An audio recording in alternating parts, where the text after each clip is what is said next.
Požičali ste peniaze a teraz dlžník ignoruje vaše správy a neodpovedá na výzvy? Existuje nástroj, ktorý ho prinúti reagovať. Toto musíte vedieť, aby ste na peniaze nečakali roky.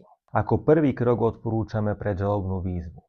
Pred žalobnou výzvou dávate dlžníkovi najavo, že to myslíte vážne.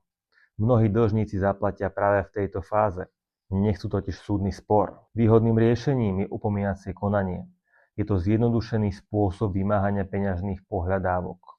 Súdu stačí predložiť faktúru, zmluvu o pôžičke alebo akúkoľvek inú výzvu na plnenie, z ktorej je zrejmé, že pohľadávka existuje a že ste dlžníka vyzvali na zaplatenie.